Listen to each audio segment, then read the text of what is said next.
Right now, our entire country is enjoying the magnificent and historic 4th of July. But I am willing to bet there are still a lot of fascinating things you probably do not know about this incredibly familiar and beloved national summer holiday. For instance, the story of two founding fathers who were bitter and intense political rivals, yet they passed away hand in hand on the exact same afternoon of July 4th. Or a trillion-dollar canal project that was once blasted by society as a massive scam. And even the fact that thousands of people gather on a hot beach just to watch bizarre minds try to stuff dozens of hot dogs into stomachs trained to stretch completely. We often look back at history with a solemn reverence and deep, dignified respect, thinking that the opening chapters of a nation are always written by flawless, proper politicians. But when you flip open time-stained old letters and peel back the dry textbook veneer, you will find a completely different and utterly chaotic reality hidden beneath the polished surface. It is a colorful, nostalgic picture where greatness always goes hand in hand with stubbornness, along with laugh-out-loud administrative messes and even eerie supernatural coincidences that leave people awestruck. Every July, as the summer sun turns the streets golden and barbecue drifts through air, the grand founding spirit of this entire country rises stronger than it ever has before. The Declaration of Independence of 1776 will forever stand as an immortal monument. It is a pivotal document that permanently shaped the entire destiny of a rising nation. But turning a grand ideal on paper into a national holiday is deeply rooted in pure American practicality, meaning it took a great deal of exhausting time debating daily. Long meetings stretching from early morning until late at night in stuffy, crowded rooms. Imagine the greatest minds of that era, individuals full of immense personality and pride, sitting down together to dissect every single word, editing every single comma for perfection, to ensure the critical document was absolutely flawless before its massive public release to citizens. That grueling editing process, which dragged on for weeks with countless torn-up drafts, is proof that the solid foundation of true freedom was definitely not built overnight by anyone. The storyteller's voice, it required patience, nerve-wracking political compromises, and the meticulous care of dedicated secretaries awake, staying up all night by dim oil lamps to transcribe every single historic line. When the final ink dried and the declaration was fully approved, it birthed a system and marked the beginning of a cultural tradition deeply woven into every single citizen's consciousness. Speaking of the people who laid the very first bricks for that founding house, it is impossible not to mention the strange intertwined fate between John Adams and Jefferson. These were two prominent men with completely opposite personalities, like two sides of a coin. On one side was the romantic, brilliant Jefferson, whose sharp pen authored the immortal words, and on the other was the blunt, practical Adams, a steadfast lawyer who fought fiercely. They were once comrades, standing shoulder to shoulder during the darkest days of the Revolution, sharing scraps of bread and staying up all night to talk complex battlefield strategy together.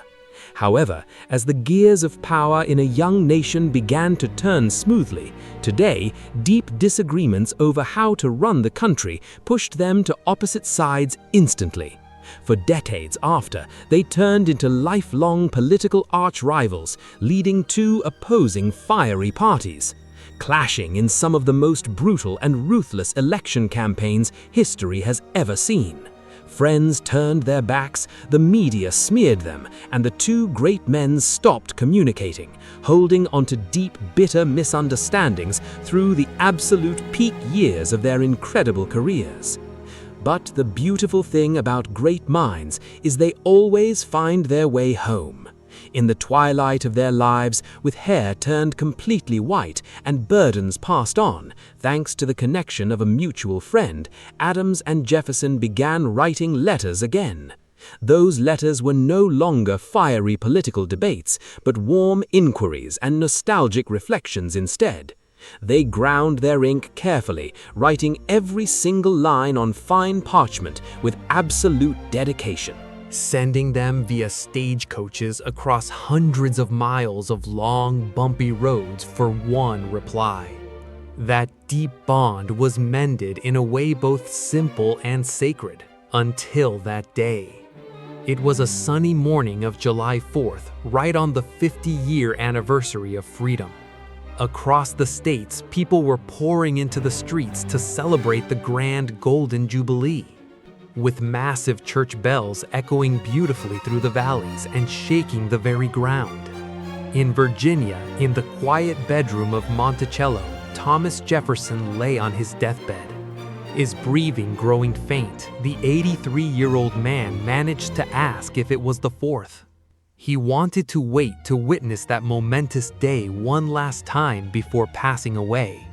And right on that historic morning, the brilliant author of the Declaration peacefully passed away.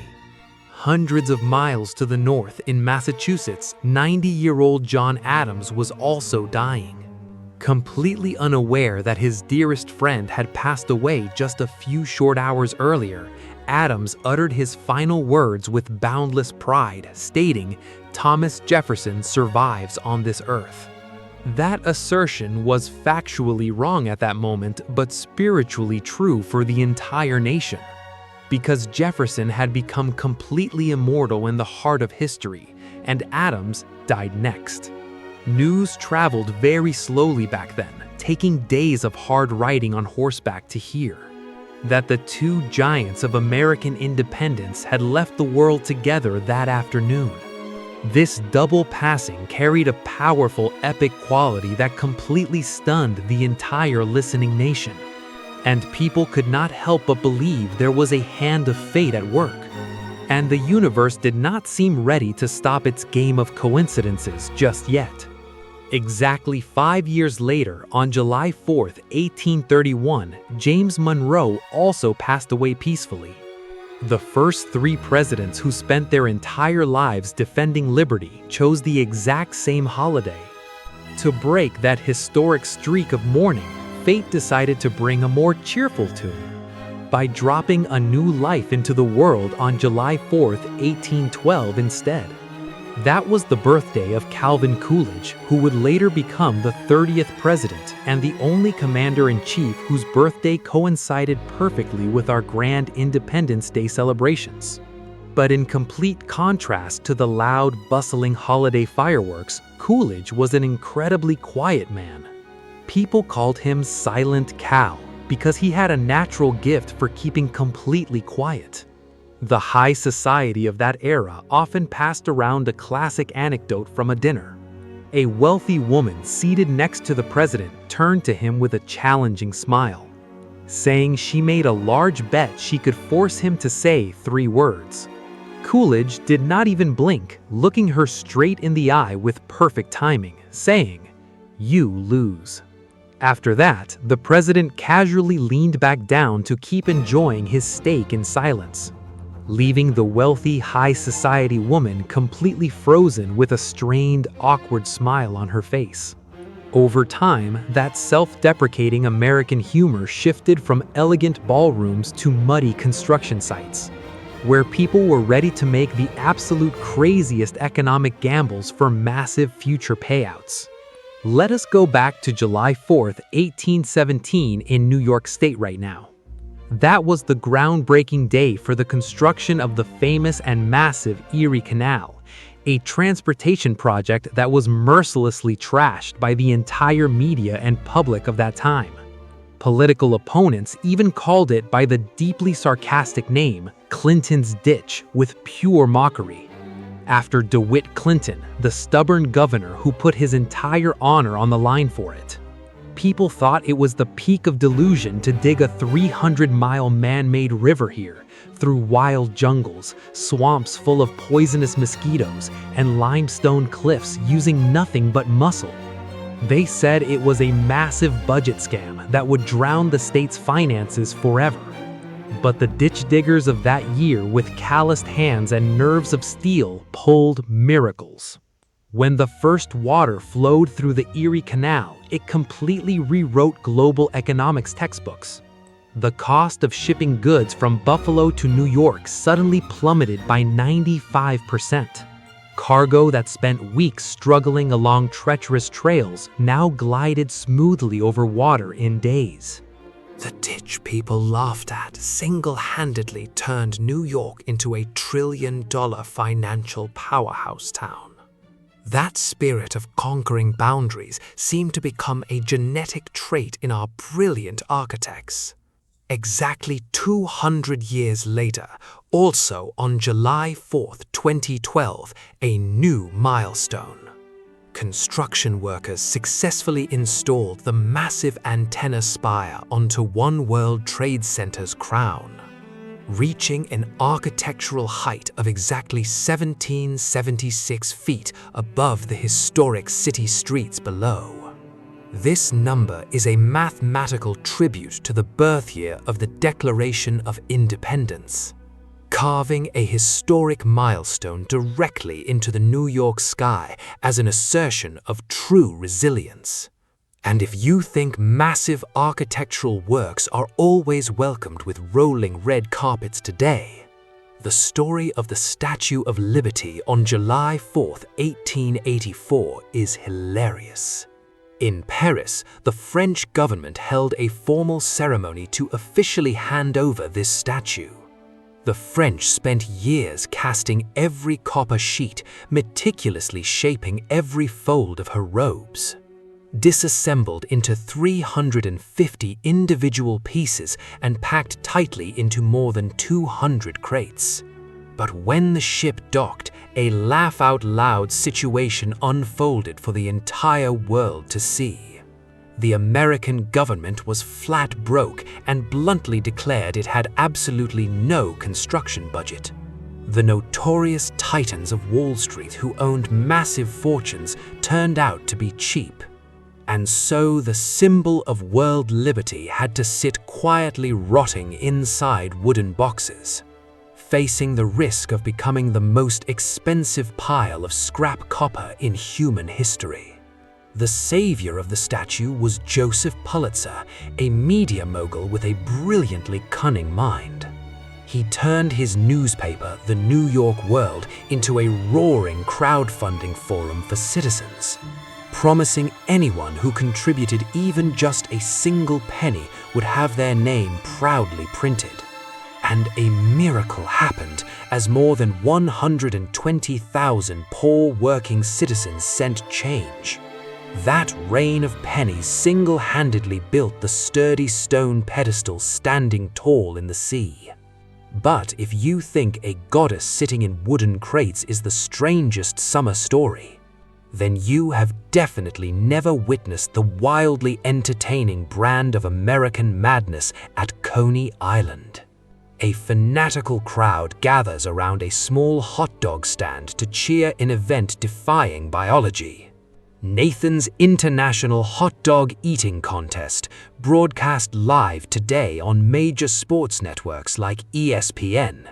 But the origin of this eating festival is a pure product of lying PR experts. They claimed 4 immigrants held an eating contest in 1916 to prove their patriotism, except for the fact that it was an absolute lie cooked up in the 70s.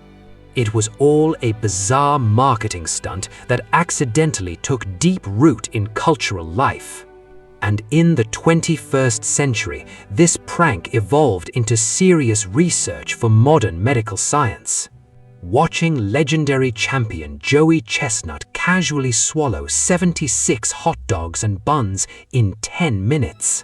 Your brain fires warning signals that this is completely impossible for any living human body. So how can these professional competitive athletes override nature's basic survival and gag mechanisms? A team of radiologists put these eating freaks into stomach scanners to observe the chaos.